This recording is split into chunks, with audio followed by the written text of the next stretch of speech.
Jawa Timur, Indonesia. Hiduplah seorang tokoh bernama Tirto Adi Suryo yang biasa dipanggil Menko. Dia hidup mandiri, terpisah dari kedua orang tuanya. Menko merantau jauh dari orang tuanya demi menghindari peraturan-peraturan yang mengikat khas bupati dan petinggi daerah lainnya.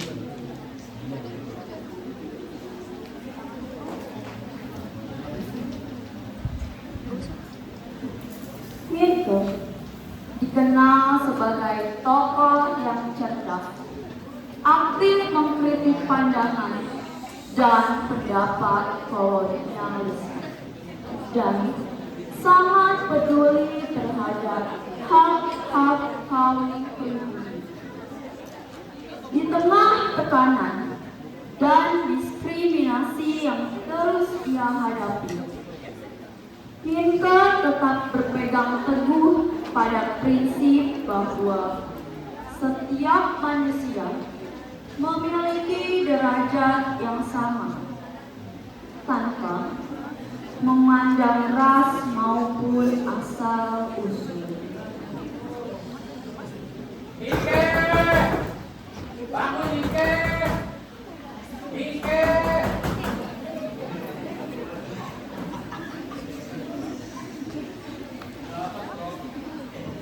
Dasar bang tidur.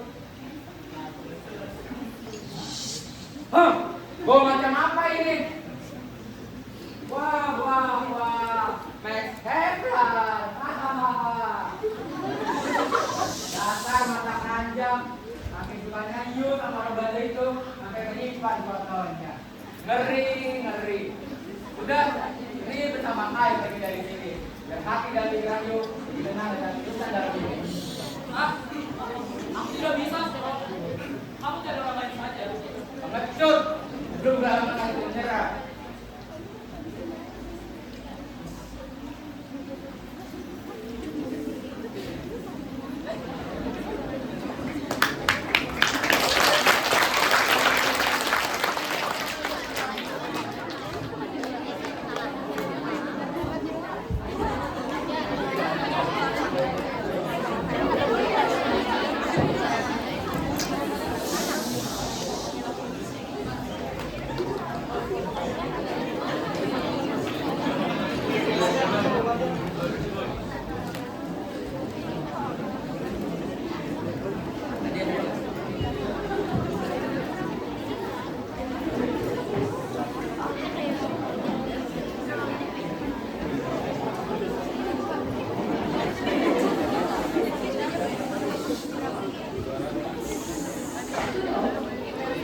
Mengawali ke rumah kelas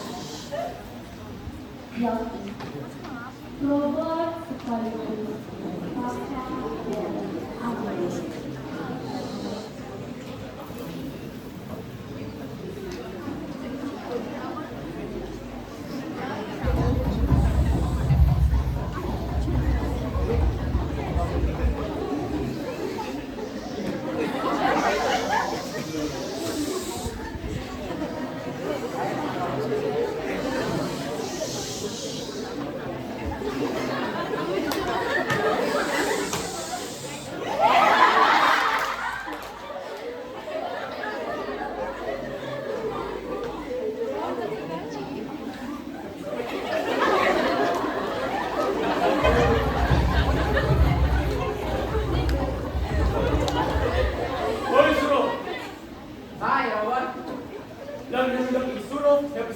Oh ya, ini teman I, Vincent. Oke, ini Robert.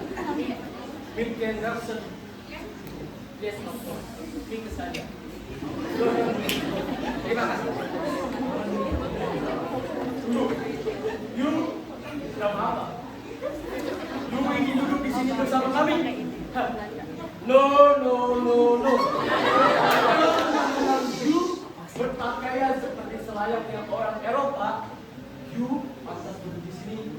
kami. You duduk di sana. Cepat. Aja. Aja. Bawakan air, es teh dan buah.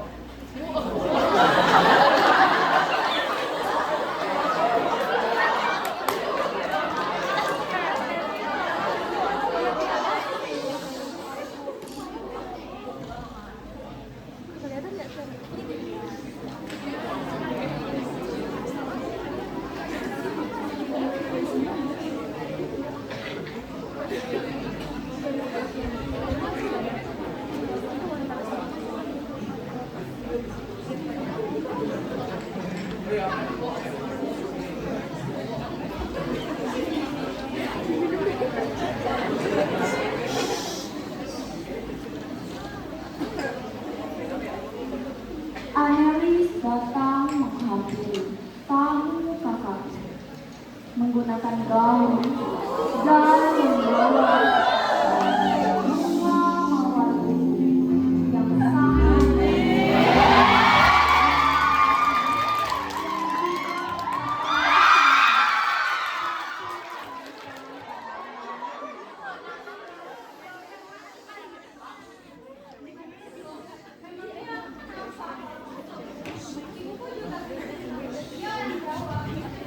Lalu untuk apa dibawakan? Aku hanya beritahu fakta. Lalu apa salahnya? Temanmu adalah teman juga.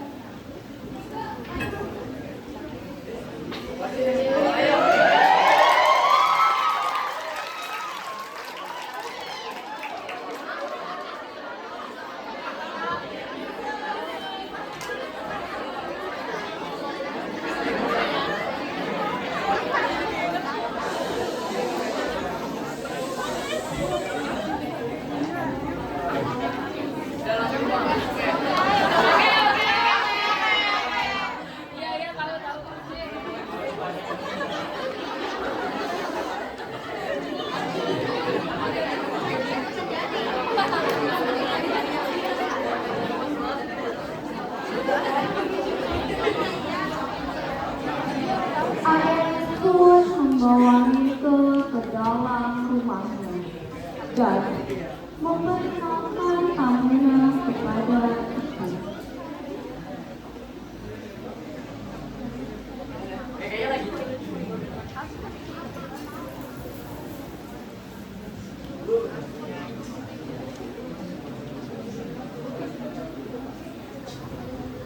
Nah, perkenalkan, ini Mika.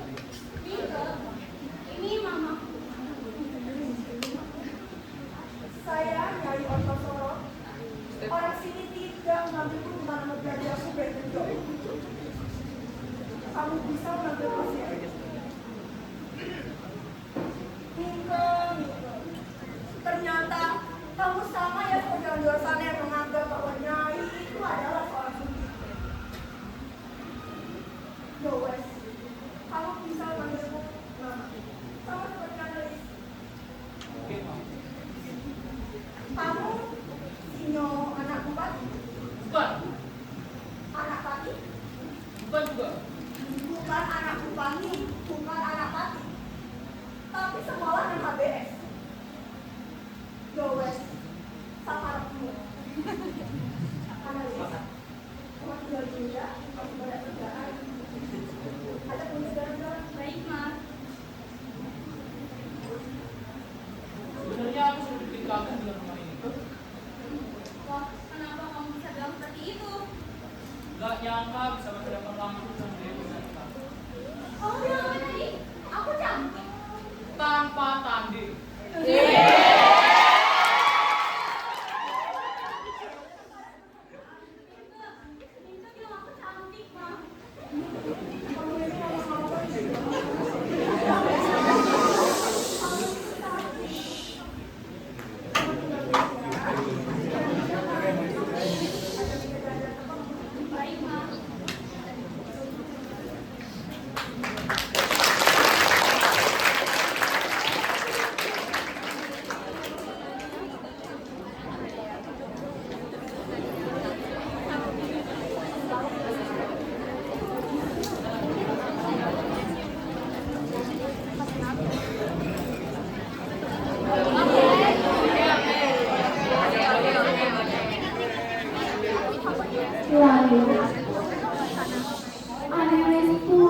bahwa Minke jalan-jalan maupun milih keluarganya.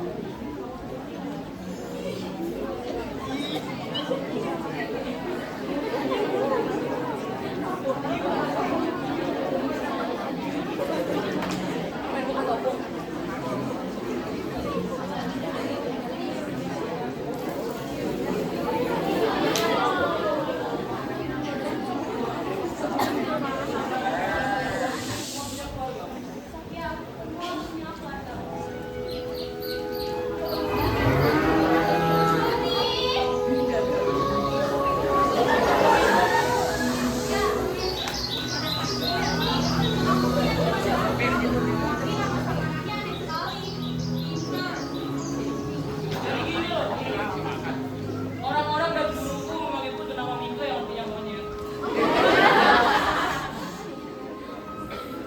Dan kalian punya teman itu, tapi Minka, aku yakin suatu saat nanti kamu bisa mengubah nama itu menjadi nama yang baru. Minke dan Amelis pun melanjutkan perjalanan mereka di kebun. Iya, sehat toh, sehat. Kamu tuh gak pantas loh dipanggil Tony. Kenapa seperti itu? Mbak Yu atau Annelies? Kenapa? Kasihan para perempuan-perempuan yang ada itu. Ma.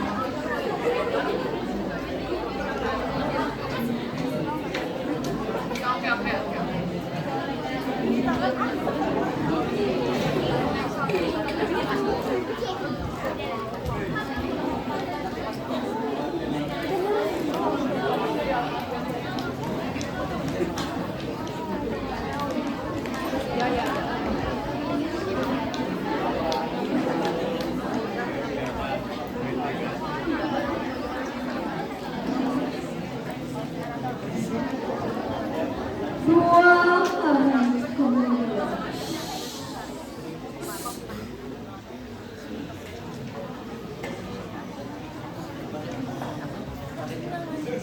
Ibu Amelis mengajak Minke untuk makan di rumah Amelis.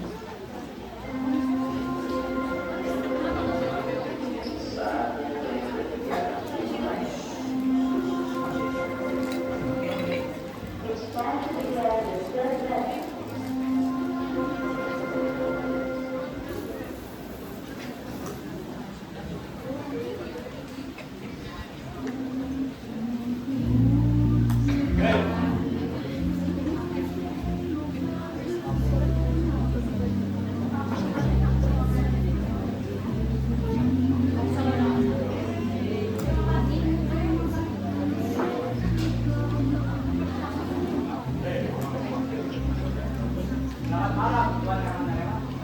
Siapa kasih izin makan di sini, monyet?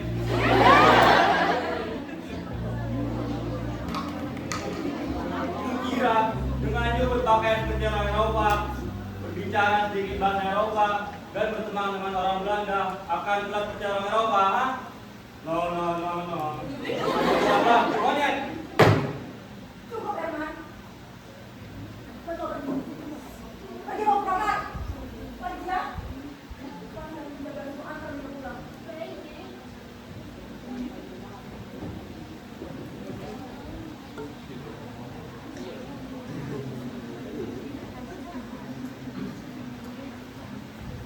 Apa punya waktu? Ini loh, katanya kamu sangat. Ma, Oh iya, mau minta maaf ya atas kelakuan ayah Anda semalam.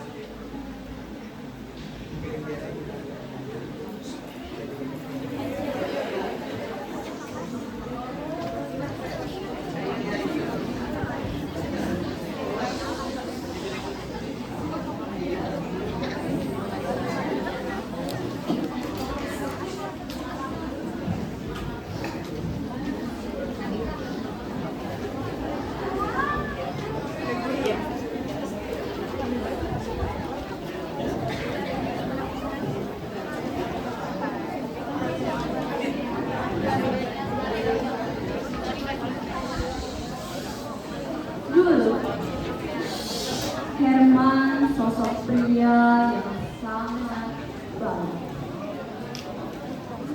Mereka pertama kali bertemu saat Nyai masih remaja.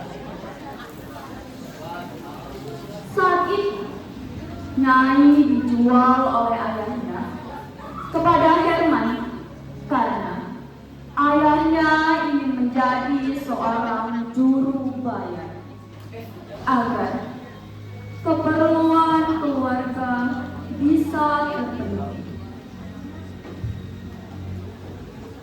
Herman memperlakukan Nyai dengan sangat baik. Herman yang mengajari caranya membaca, menghitung, hingga Nyai bisa mengelola semua bisnisnya. Hingga akhirnya lahirlah Robert dan Agnes. Mereka hidup bahagia. Herman memberikan segalanya padanya, kecuali menikahi Nyai secara sah. Hingga suatu hari, kebahagiaan mereka hilang saat Maurits Helema, anak pertama dari istri sah Herman di Belanda, datang menghampiri mereka. Dia meminta tanggung jawab dan hak kepada Herman, karena bagaimanapun Herman masih suami sah dari istrinya di Belanda. Herman mengajukan agar istrinya menceraikan mereka supaya keluarga di Belanda itu masih mendapat keuntungan dari bisnis ini. Namun mereka menolak. Mereka rasa Hermanlah yang melepas semua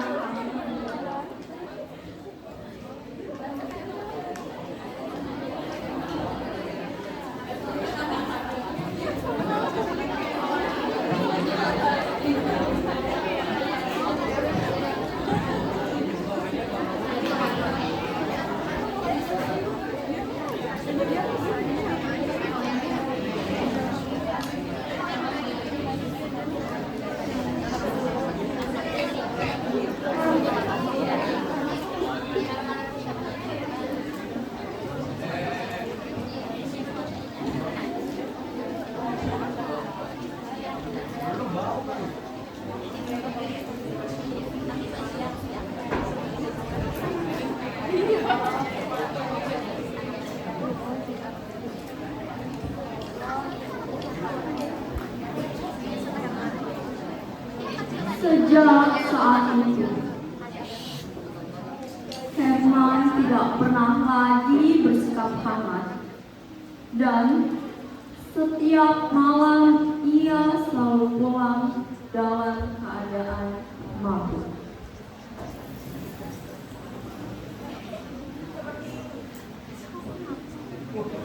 Baik.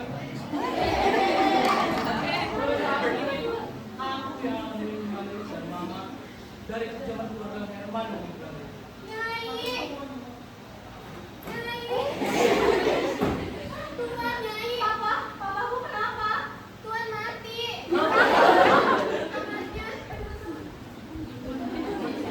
Herman, Pak. Jadi yatim. Pak, bangun, Pak.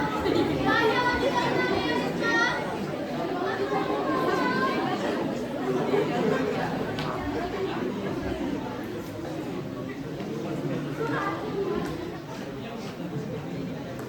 Siapa yang melakukan semua ini? Biadab! Pasya! Tolong Herman dan Agnes sekarang! Agnes, kamu bagaimana aku orang yang kamu bilang?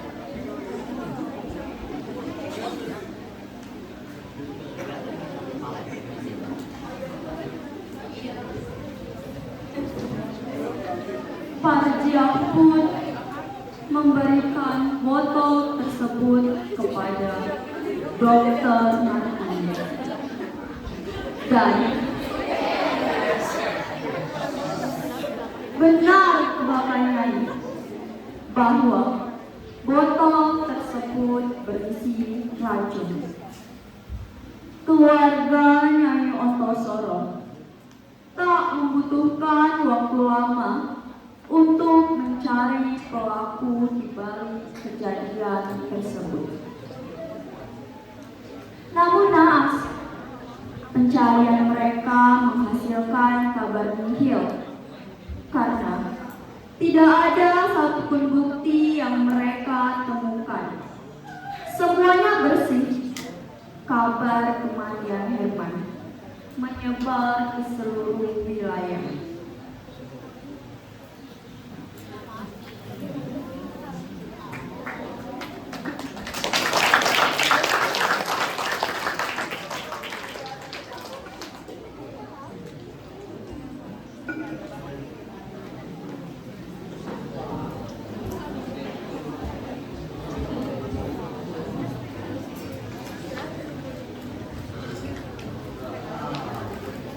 Satu bulan berlalu dari kejadian tersebut. Ketika suasana duka telah meningkat dan keadaan kembali tenang. Setelah mengikuti beberapa sidang yang tidak adil, akhirnya Nyai dan Mintu dinyatakan tidak bersalah atas kematian Herman Melema. Mas, semuanya sudah selesai. Kita yang besar. Tidak dong. Ini baru permulaan. Kamu sudah dulu. Saatnya kamu kembali ke sekolah, Mas. Dengan orang-orang seperti itu, Han, tidak akan. Justru karena itu, Mas, kita tidak bisa diam terlalu lama. Kematian Papa membuka mataku. Semua bisa dipatahkan, Mas. Dan menjadi urusan HBS adalah salah satu ujung tombaknya, Mas.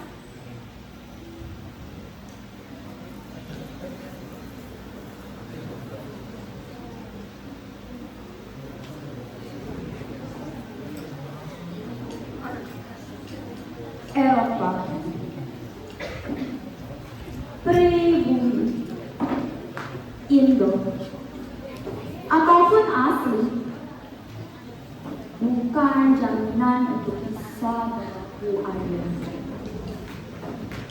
baik dalam pikiran maupun perbuatan. Begitupun mereka yang mengaku terpekerja, berpendidikan, bergaya, dan berbahasa Eropa.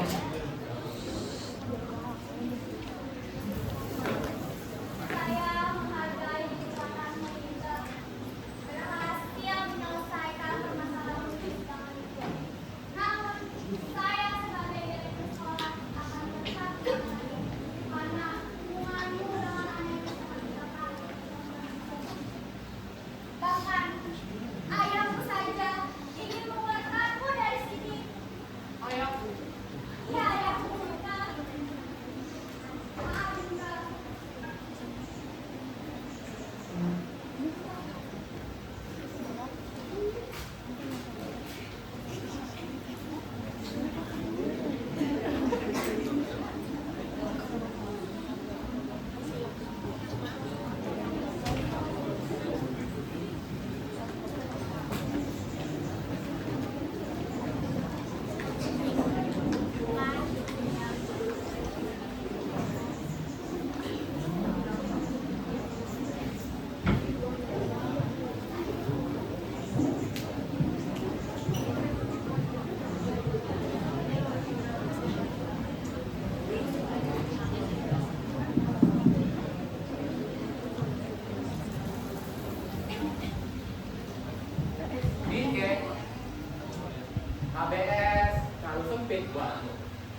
Mirko berniat untuk melamar Anelis di depan sahabatnya itu. Ma, di depan sahabatku ini, aku berjanji untuk meninggalkan Nelis, Ma.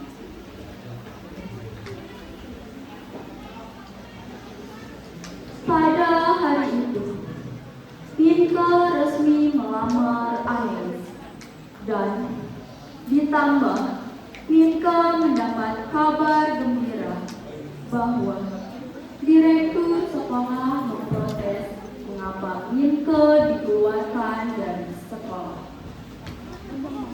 Alhasil, Mirko dipanggil lagi ke sekolah dan bersiap untuk mengikuti ujian akhirnya di sekolah HBS itu.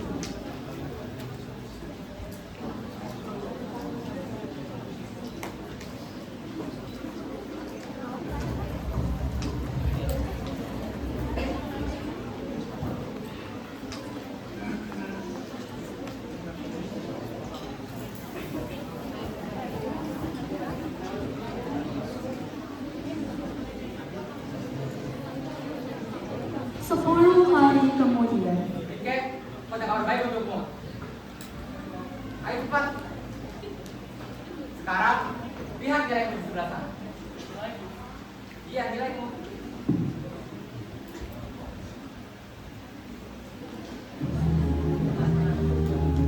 Perhatian, perhatian. Tuan-tuan dan puan-puan sekalian.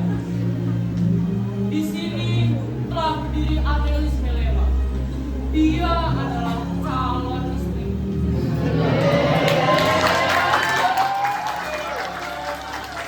Dan kabar baiknya, kalian semua diundang dalam pesta pernikahan kami.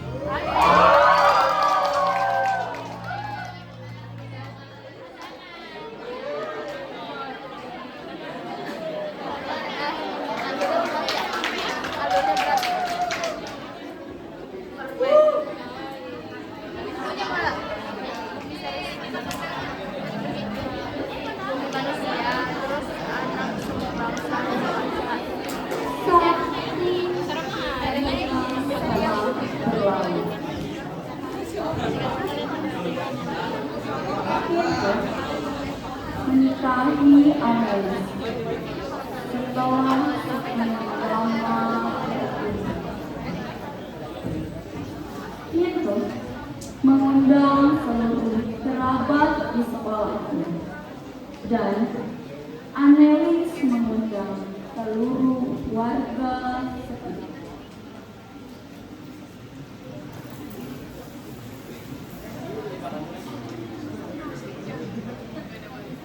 Saudara Firman Suryo, yang nikahkan perkawinan kau dengan Anelis Melema binti almarhum Herman Melema dengan pengalaman hikmat dan kemuliaan Allah Tuhan yang benar. Saya terima nikah dan kawinnya Anelis Melema binti almarhum Herman Melema dengan masalah istri dibayar tunai. Bagaimana para saksi?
Diriku dan analis pun berjalan lancar dan damai hingga malam hari. Kedua insan tersebut hidup bahagia menghabiskan hari-hari bersama. Setelahnya, Minke dipercaya untuk menjalani bisnis keluarga Agnes. Berkat kegigihan dan kecerdasannya, Minke berhasil membawa bisnis keluarga tersebut mencapai puncak kejayaan.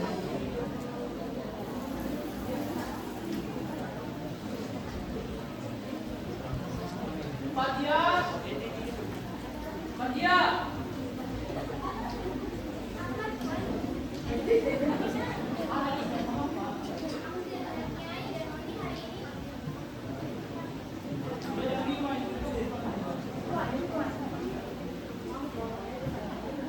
Kenapa yang meninggal?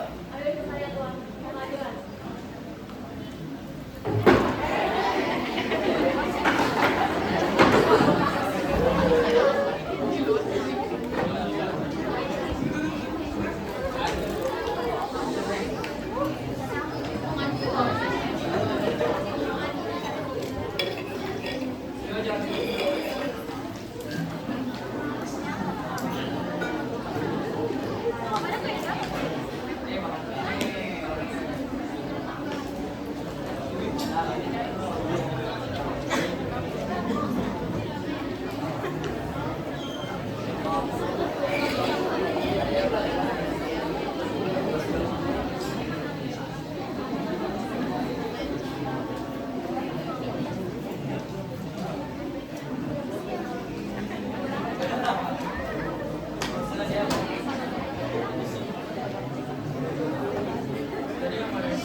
Dari situ, aku bisa menyimpulkan bahwa kejatuhan yang paling dalam adalah kejatuhan hatiku saat pertama kali melihat dia.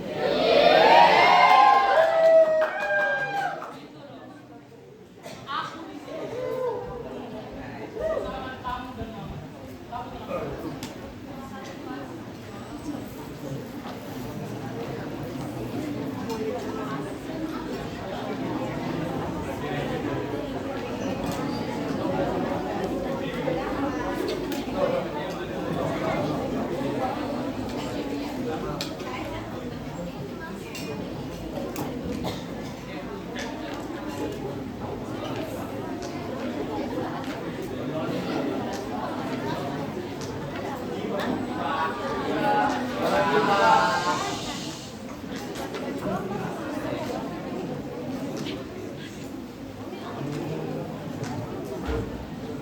Mirko terus memperjuangkan kasusnya melalui tulisan yang ia kirimkan melalui koran.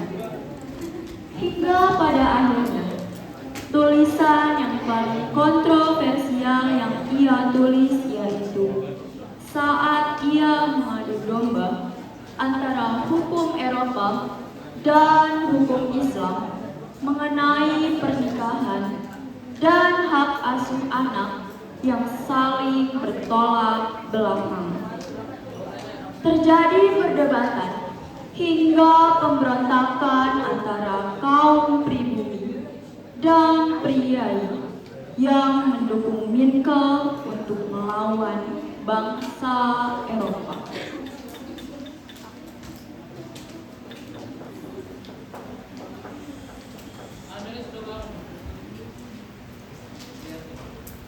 Dengan ini, pernikahanku dan Annelies dianggap sah dalam kehidupan kita.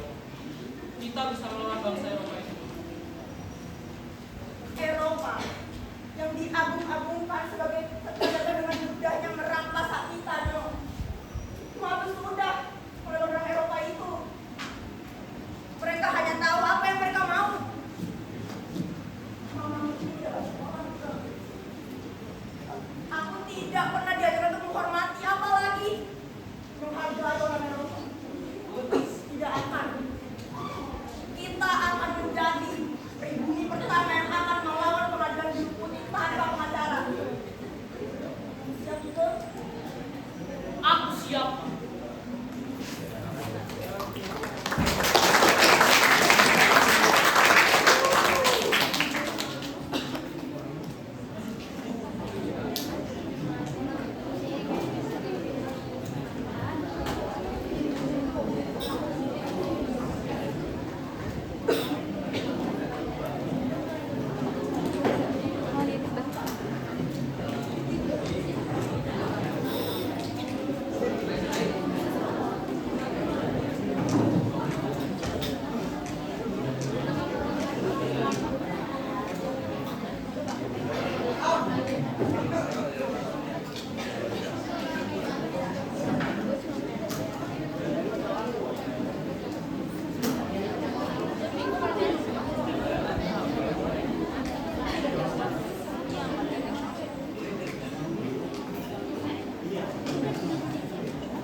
Lepas sepatu Anda, Nyai. Anda tidak perlu melepas sepatu Anda, Nona Annelies. Jangan pegang. Jika mamaku melepas sepatu, maka aku harus melepas sepatu. Anda bisa melepas sepatu Anda jika Anda bisa membuktikan bahwa itu adalah ibumu. Jangan jawab, Nyai.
sana. Tolong kamu jaga Analis. Ah, biar aku yang berani melawan mereka semua. Tidak, kamu jaga Analis sekarang. Cepat.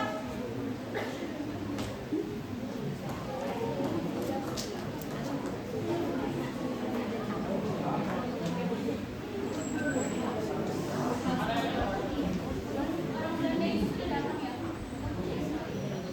Kamu mau ngawasi aku? Mas, kita kan pernah bekerja bersama. Aku mohon, Belanda ini jangan pernah kamu lupakan. Tolong jaga makanan kita. Maaf, aku bisa menjadi yang baik. Aku ingin kalian hidup bahagia seperti keluarga yang lain. Mas, ingat perkataan aku tadi. Aku, Analis Merah, hari ini, besok, dan selamanya.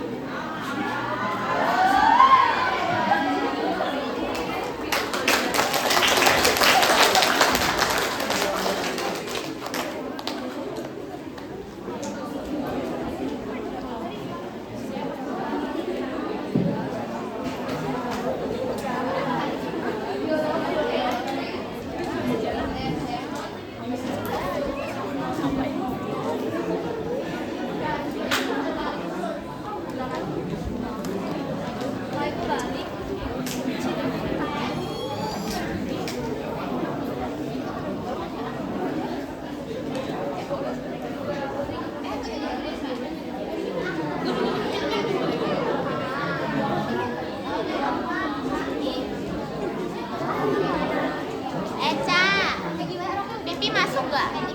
Masuk. Iya.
Kalian semua boleh tinggal di sini.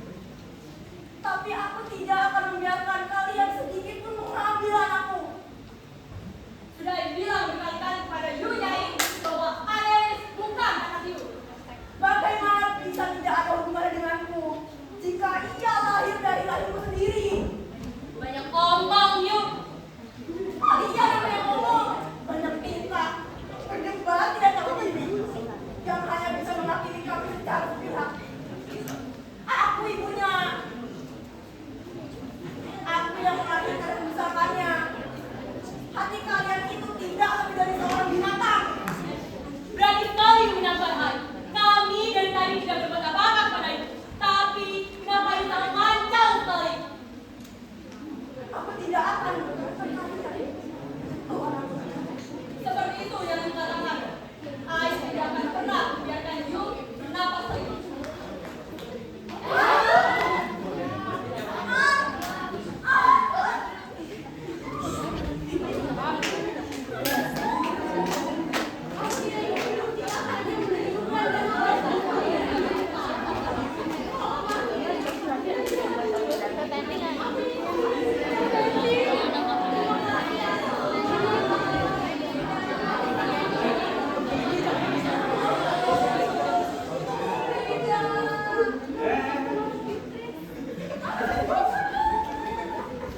Hingga akhirnya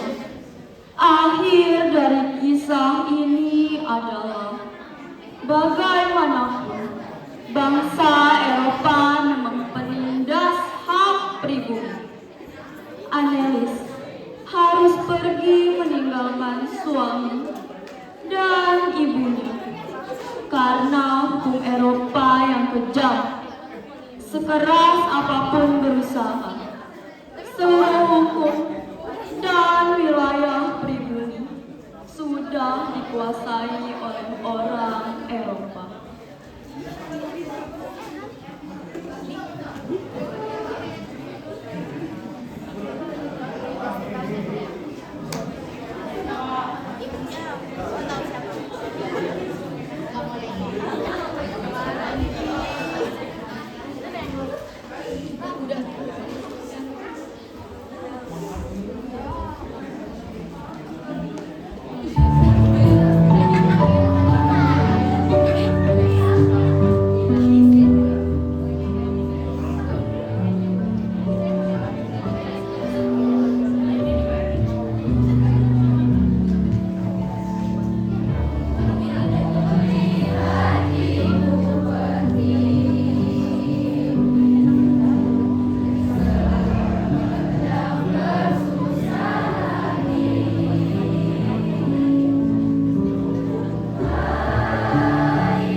Kena kamera.